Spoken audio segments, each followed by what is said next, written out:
مساء الفل يا بنات، ازيكم عاملين ايه؟ يا رب تكونوا كويسين. وحشتوني وحشتوني وحشتوني. يلا بينا النهارده عامله لكم وصفه تحفه هتشكروني عليها. خلاص بس ركزوا اهم حاجه معايا في الفيديو. النهارده هنعمل وصفه ايه؟ هنعمل وصفه الفرايد تشيكن وكولسلو ورز اصفر واكله الفرايد تشيكن اللي بناكلها كلنا في المطاعم. الحمد لله الحمد لله انا جبت الوصفه، جمعت لكم كمية معلومات مش طبيعية وهحطها لكم في الفيديو ده كلها عشان الوصفة تنجح معاكي من أول مرة تعمليها. مين فينا ما جربتش تعمل فرايد تشيكن في البيت وفشل منها؟ أكيد كلنا. خلاص تعالوا بقول لكم النهاردة بما إنها نجحت معايا الحمد لله وطلعت فل فل فل وقمر قمر قمر قمر، فقلت بقى ايه، عمري ما هبخل عليكم بالمعلومات اللي أنا عرفتها دي. يلا بينا. أول حاجة هتجيبي فرخة. خلاص فرخة بقى 2 كيلو، الوزن اللي انت عاوزاه، المهم ان هي تبقى فرخة بيضة. اغسليها ونضفيها وخليها زي الفل، وبعدين حطيها في المحلول بتاع ايه النقع اللي احنا بنحطها فيه. بيتكون من ايه؟ ميه، دقيق، ملح، سكر، ليمون، خل. بس ده المحلول بتاع النقع. وبعدين طلعيها. انت هتاكليها النهارده الخميس مثلا، هاتيها من يوم الاربعاء عشان عايزين الفراخ تبات في التتبيله. خلاص في ناس بتقول ساعتين وفي ناس بتقول 6 ساعات. افضل نتيجه هتاخديها هي ان هي تبات معاكي 24 ساعه. خلاص هتجيبي الفرخة وهتتبليها وهتعينيها في التلاجة 24 ساعة. تعالوا بقى اما اقولكوا على التتبيلة. بس التتبيلة مش اساسية، مش لازم تعملي نفس التوابل اللي انا حطيتها، تقدري تحطي عليها اي توابل انت عاوزاها. خلاص تعالوا بقى اقولكوا انا حطيت عليها توابل ايه. حطيت عليها ملح وفلفل وكمون وشطة، وحطيت كاري وكركم، حطيت 7 بهارات، حطيت واحدة ماجي اللي هي الفراخ، وحطيت توم باودر وبصل باودر، وحطيت حاجة كده هتستغربوها اللي هي اسمها ايه، هتلاقوها عند العطار، ريحة اللحمة المفرومة. هتقولي لي ايه اللي جاب دي حطيها والله العظيم هتطلع معاكي تحفة. خلاص ونطرة سكر ما تنسيش. بس كده وبيتها في التلاجة ليلة كاملة.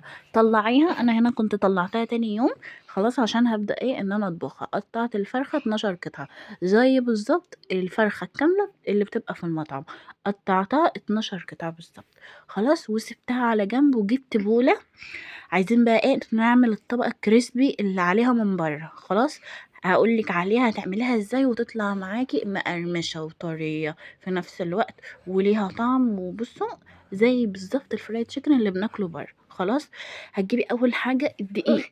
مش عايزين نكتر دقيق يا بنات عشان ما يبانش في الطعم بتاع ايه التتبيله. شكرا يا تاليا. مش عايزين نكتر في الدقيق علشان ما يبانش في يعني طعمه ما يبانش في الاكل.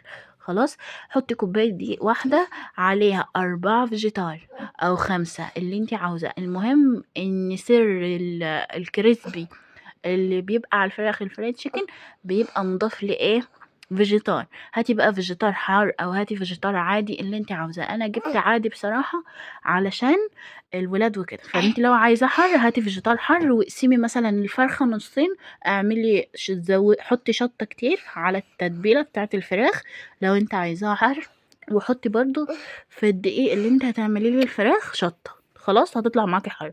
انا بصراحه عملت الفرخه كلها عاديه. وبعدين هنحط ايه بقى،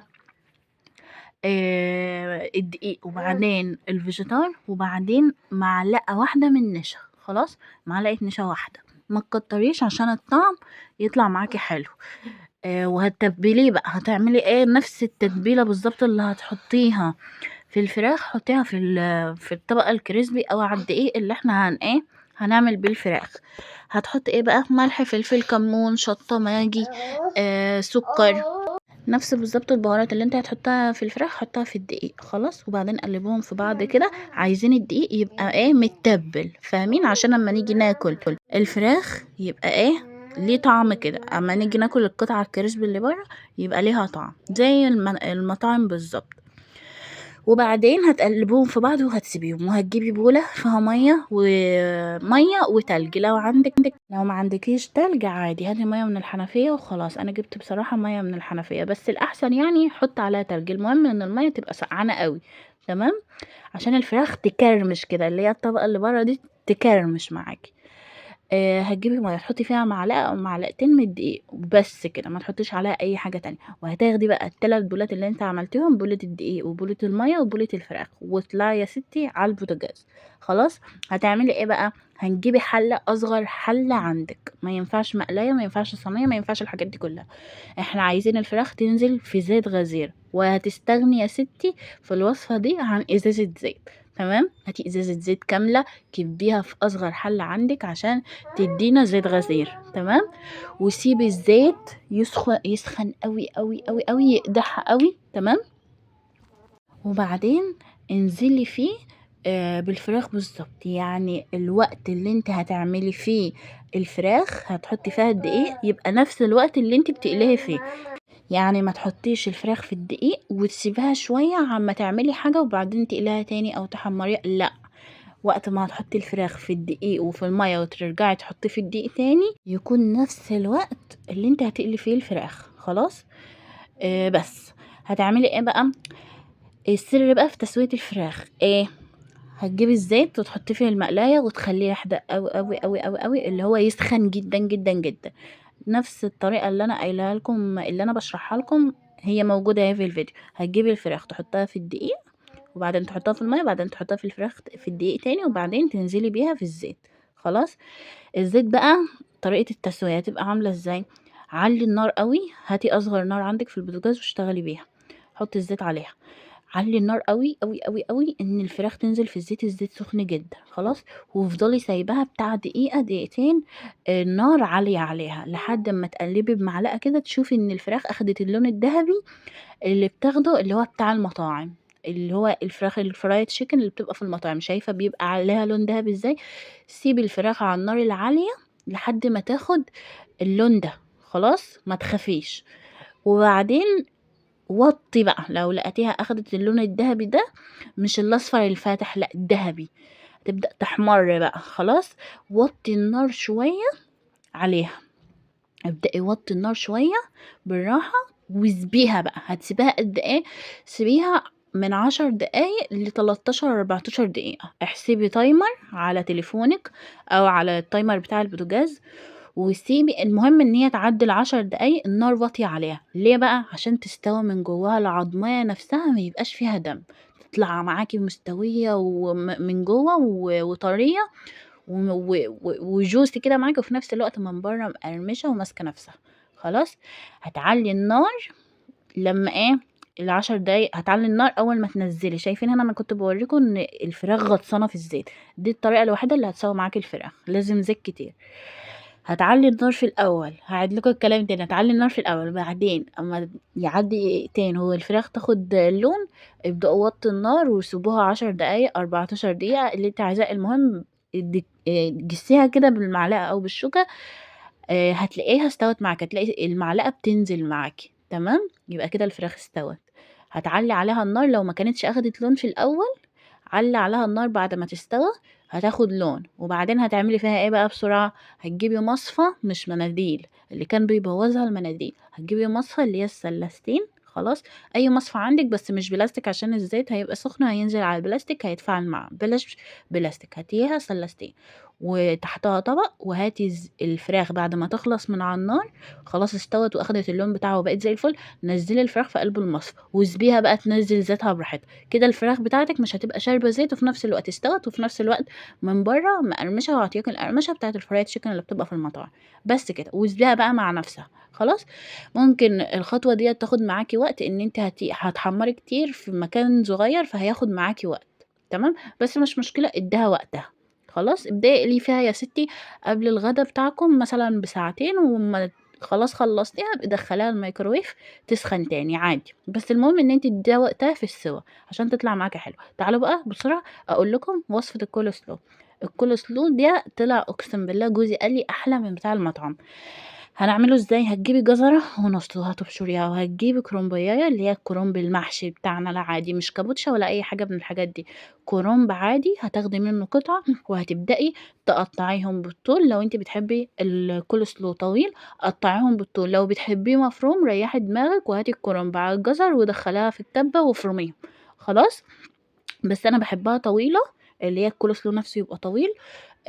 فعملتها بصراحة، قطعتها بصراحة بالطول على ايدي، هيبان لكم دلوقتي في الفيديو انا قصدي ايه. هتجيبي حته من الكرنبايه وتغسليها وتقطعيها، وهتكوني بشرتي الجزر تمام. هتحبي الجزر كتير قليل اللي انت عايزاه براحتك. اهم بقى حاجه في الكول سلو ده اللي هينجحه معاكي ايه؟ الدريسنج بتاع الكول سلو، هما بيقولوا عليه كده، اللي هو الصوص اللي بيتحط بيخلي الكول سلو بيبقى جوسي كده معانا، عارفينه. هتجيبي ايه مكونات الدريسنج ده؟ ايه؟ بعد ما قطعت الخضار خلاص سيبيه على جنب، هاتي بوله حط فيها كوبايه لبن خلاص، او كوبايه ونص، عيني بعينيكي فاهمين يعني، ويمي كده بعينيكي. كوبايه لبن او كوبايه ونص، وهتحطي مايونيز كتير. خليكي دايما وانت بتعملي الصوص بتاع الكول سلو دوقي تمام، دوقي وصل لنفس الطعم بتاع المطعم ولا لا، دوقي. مايونيز، لبن، اللهم صل على النبي، نص زبدية عادية اللي هي البلدي. هتحطي بقى عليهم ايه؟ حطي الثلاث مكونات دول فوق بعض، وبعدين حطي عليهم ملح، فلفل وسكر. ويم السكر ببقك برضو، شوفي هتبقى مسكرة ولا لا. خلاص هتحطي عليهم حبة سكر وملح ونطرة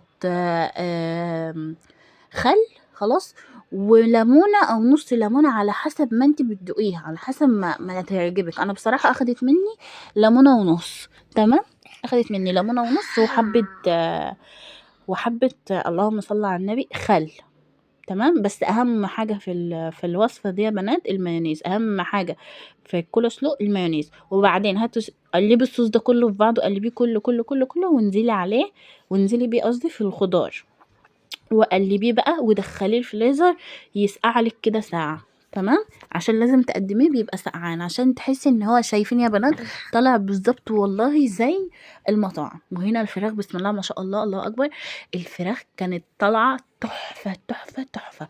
الفص ابيض ابيض جدا.